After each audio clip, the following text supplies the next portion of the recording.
Hello everyone and welcome to today's Stocks and Crypto YouTube Charts video. I am No FOMO Charts. Today is Saturday, March 15th, 2025, just after 9:30 p.m. Eastern Standard Time. Welcome everyone. This is a swing trading and investing charts YouTube channel. We start off with stocks in the first half, crypto in the second half. Stocks, upcoming earnings releases. Companies such as General Mills, Supermicro Computer, FedEx and Five Below, Lennar Digital, Micron, Nike, NEO, and Carnival Cruise, just to name a few. USA economic data, we have retail sales coming out, Federal Reserve interest rates, statement and press conference, and economic projections this Wednesday, March 19th. That's the biggest data coming out this upcoming week. Unemployment claims, manufacturing index, existing home sales, and more data. Stock news. The FOMC meeting is this Wednesday. President Trump added additional tariffs on Canada and Mexico. They are set to resume on April 2nd. He also imposed a 25% tariff on foreign steel and aluminum that officially started. And he also threatened tariffs on alcohol and dairy imports. So now there are tariffs basically on products from Canada, Mexico, China, and the EU. And I saw a news article, CNBC, that American consumers will start to see higher grocery prices, unfortunately. So the inflation expectations are higher.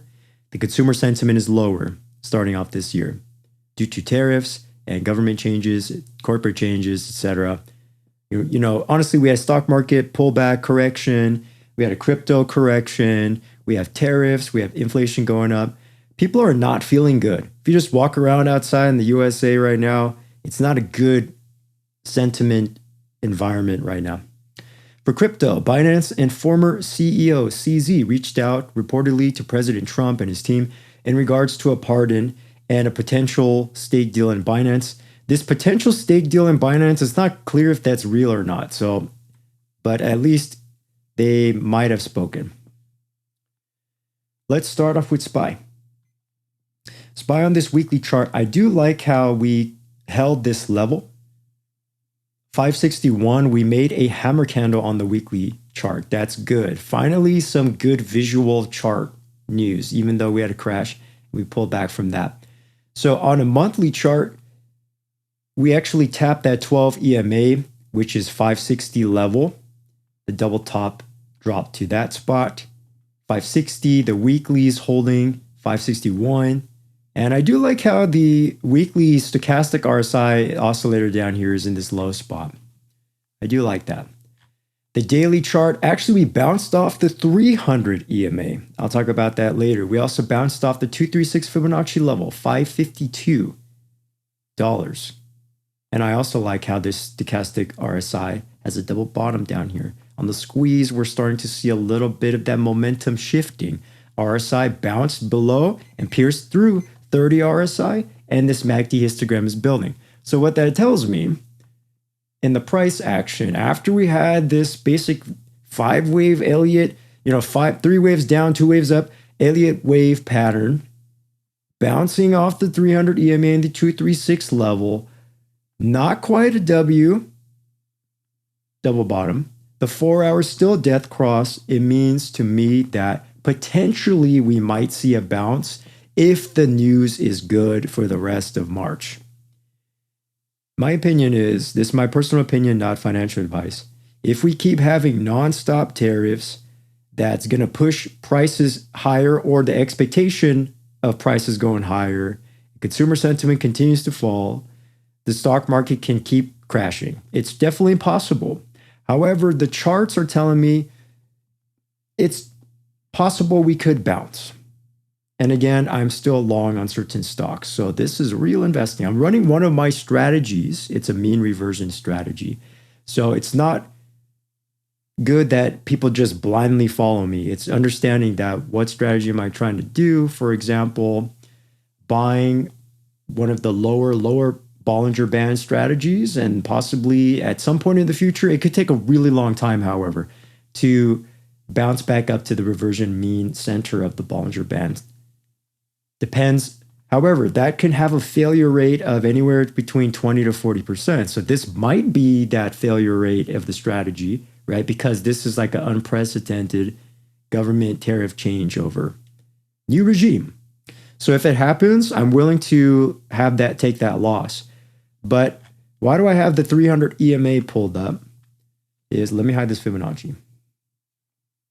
Is that all the way back to COVID times, which was arguably aggressively worse in terms of the shutdown. That was negative 35% crash in 40 days. That was catastrophic. These other pullbacks, however, once we're in an uptrend, we've had pullbacks or corrections down 5%, negative 5%, negative 8%, negative 5%, about negative 10%. And so that's even in an uptrend when the price is going up. In a downtrend, however, it's double that. So we can have negative 10% after a relief rally, then we could go negative 15, negative 20, negative 25. So right now it looks like we're basically around this zone. Basically January 27th, 2022, which is why I'm saying we might get a little bounce. I'll circle it. We might get this bounce in this zone where we bounce off the 300 EMA, try to retest the 200 EMA, maybe pierce up to the 50 EMA and then reject back down. That's a setup I have just in the side of my mind right now. If we fast forward, that could definitely happen here. Pierce up to the 200 EMA. If we break above it, probably going to reject at 582 and then maybe pull back down to 550 or even lower. This green line down here is a 400 EMA. So I have a 200, 300, and 400 EMA just for an emergency. And if it goes way below that, then it's like bear market, basically. So that's the mindset I have right now. QQQ for Nasdaq. These are all very similar charts. We had the double top crash down to the 300 EMA, a small relief rally, but I do like how there's a little bit more of a double bottom. Here, the oscillators are very similar to SPY, holding below the 50 EMA, but at least it's a weekly hammer candle, some relief, the 4 hour with the double bottom with a large momentum on the squeeze. So again, any good news could help, but also just remember we could just have a little bounce up and rejection down. So it's not a complete green light for me yet. Dow Jones also bouncing off to that 300 EMA. Dow Jones, however, I do like this is a Morningstar bullish potential candle pattern. I do like that.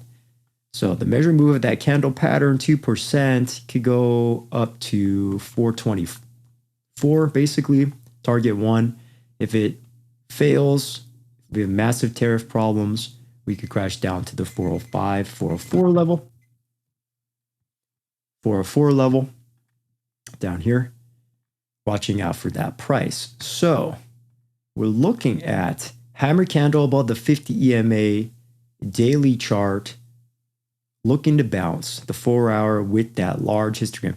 Just reminding people, I am more of an aggressive swing trader and investor. I'm not really conservative. So once it starts getting low enough, I just start entering. It might not be the perfect spot.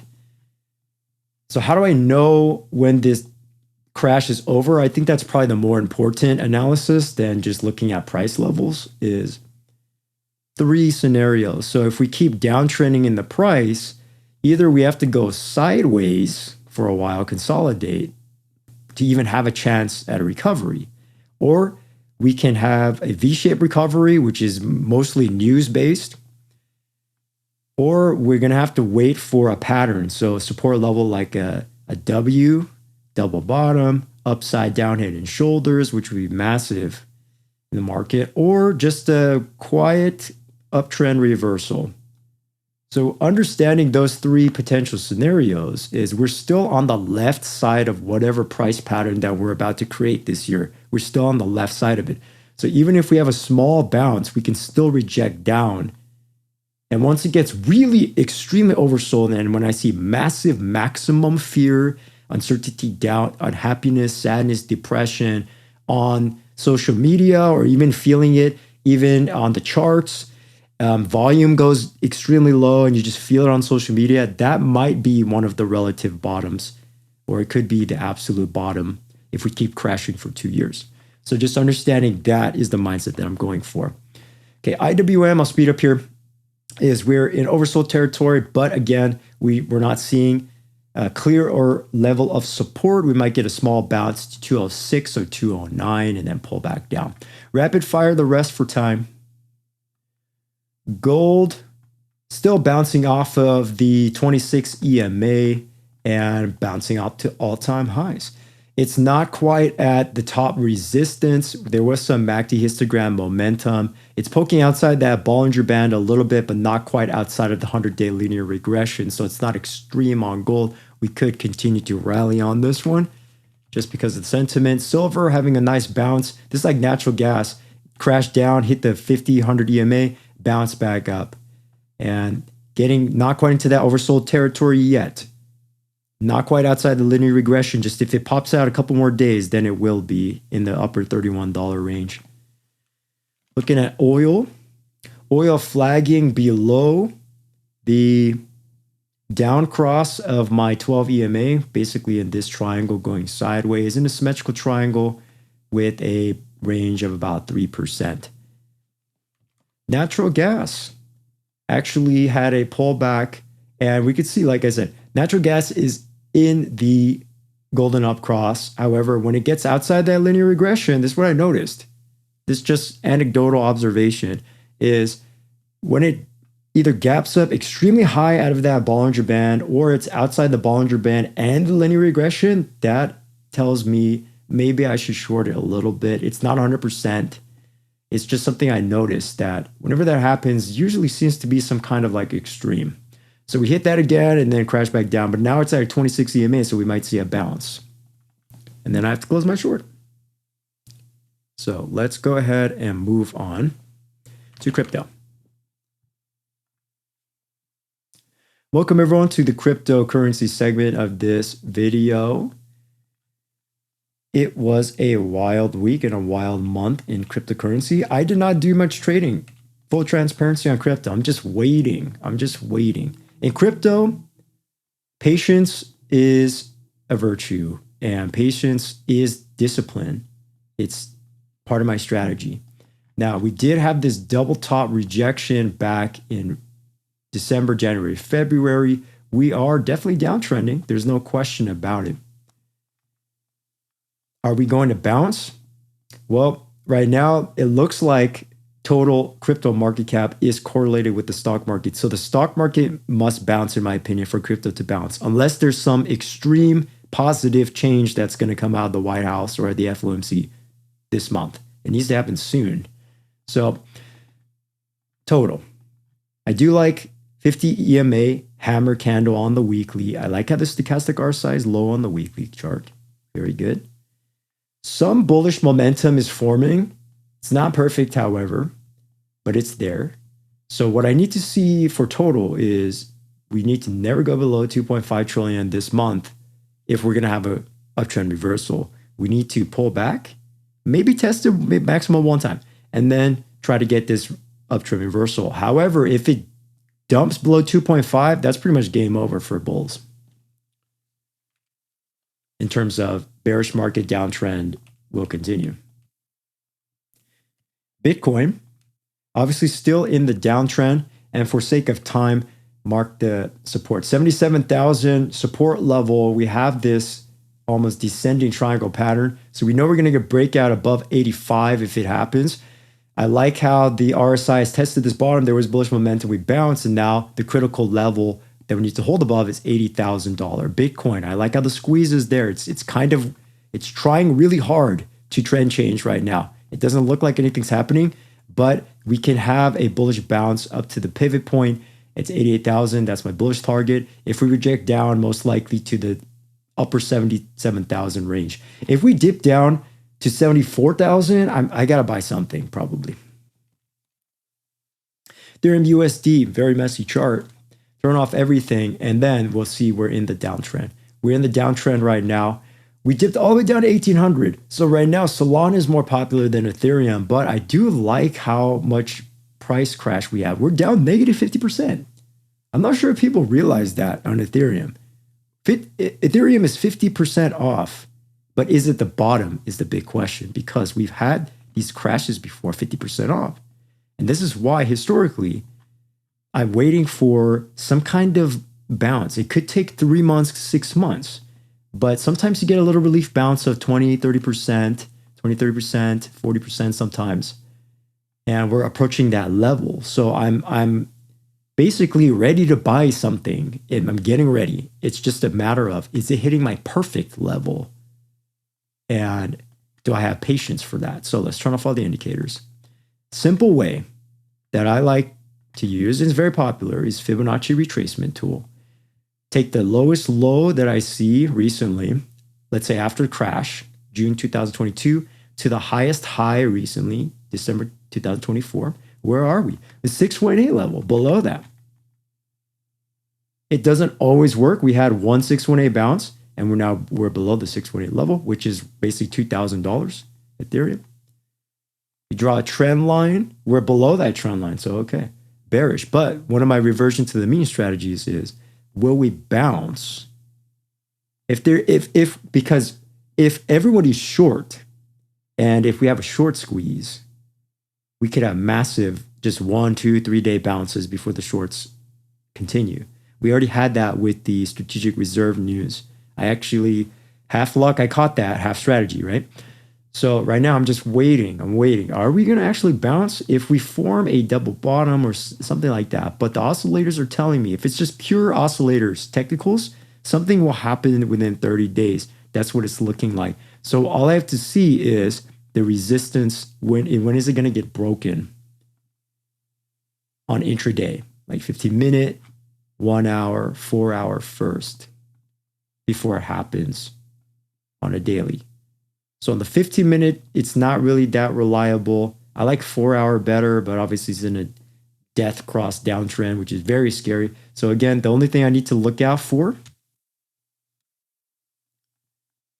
is, will the price go sideways, at least for me, for us, if you're a crypto bull. Okay, let's move on. Rapid fire these last ones.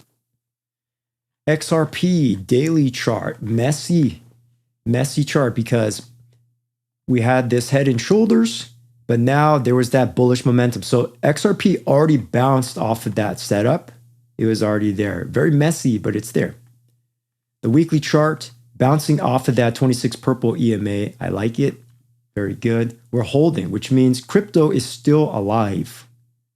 It's just in the short term, 4 hours, we're in a relative high zone. So it's probably going to dip down again. If it dips down, right? Sometimes if I'm confused, sometimes I get confused. And if I need clarity, then open up a 4 hour, open up a 1 hour, just look at the oscillators. Is it low or is it high for a trade? Is it high right now? I'm not longing that. No, thank you. Was it low 1 week ago? Answer is yes. Double bottoms, hammer candles, somebody bought that. Solana. Next. Okay, Solana right off the bat. Daily chart, death cross on Solana. Death cross. But I like the large squeeze momentum. I like the MACD momentum that I'm seeing. I like the RSI momentum. Solana could have a bounce. It held $1.13 to $1.20. Remember, like I said last time, $1.20 is that. I mean, I wish it was $1.20. $120, 120, excuse me. This blue line, it held that how many times? Like 10 times. So if it holds it again, and we don't crash below 120, if we manage to stay above the 125 level, maybe we can get an upside down head and shoulders going on here, or a uptrend reversal, even though we have this death cross because it's crypto. If I just stand back, just think about it. If stocks is not helping people, stocks are not helping.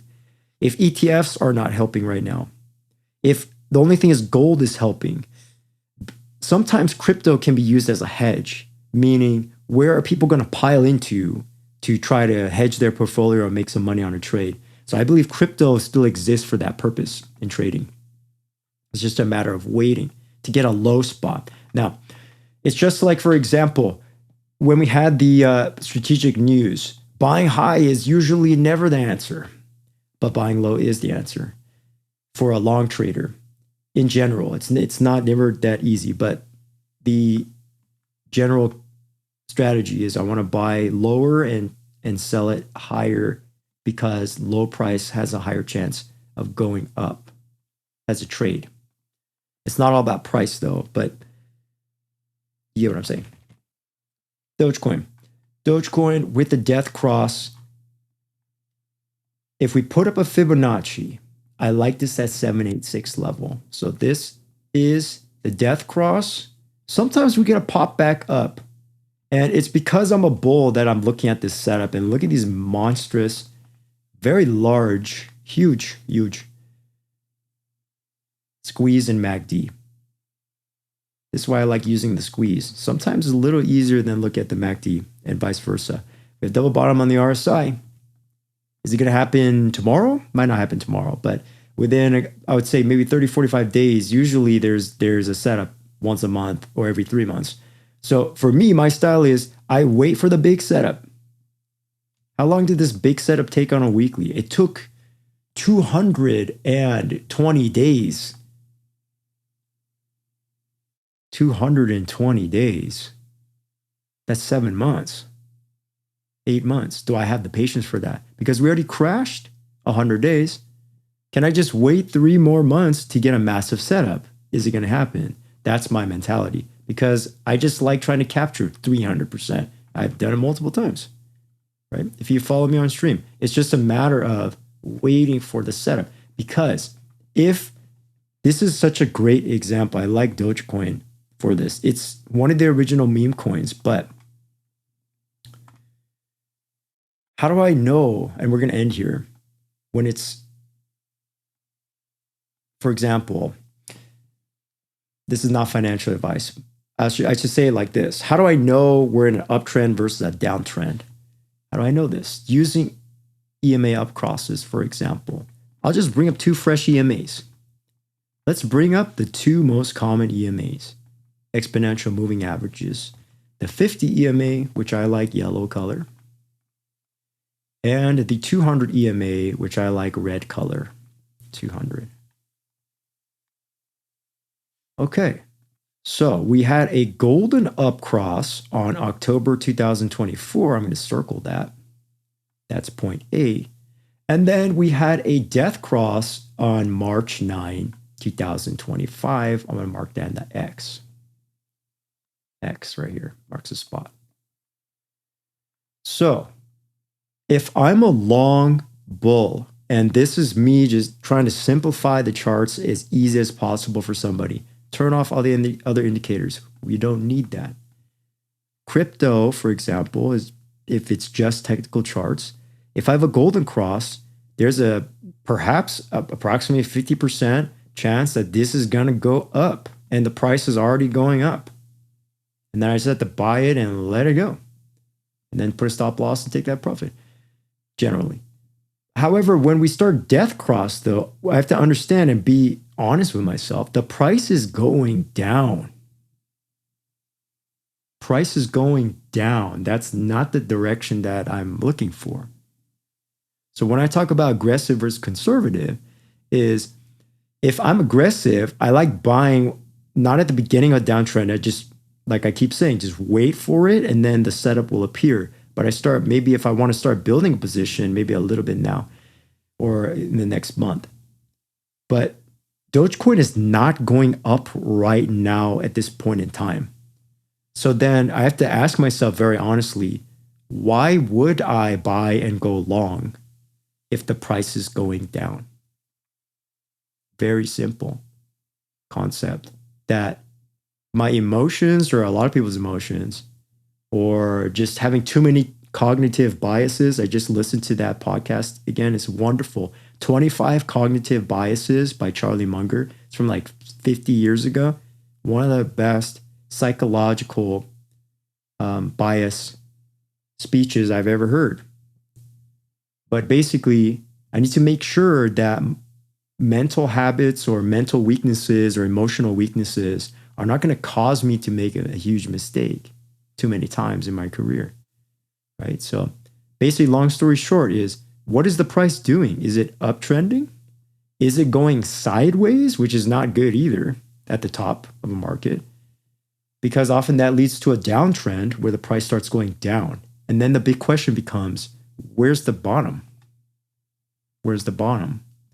And for that, there are several techniques. That's probably for another session or class, but like I've said it so many times for 5 years straight, is could be a double bottom, could be an upside down in shoulders, could just be a V-shaped recovery, could be a trend change reversal. There's 4 potential setups, but the EMA crosses help you spot it. Up cross versus a down cross. So if we down crossed, it's not clear if it's going to go down negative 80% or versus going to go down negative 10%. That's why time is the most important factor besides price and volume. Okay, everybody, thank you so much. This is not financial advice. Thank you for watching this video. If you like this video, go ahead and click subscribe, click like button, leave a nice comment, and I'll see you in the next one.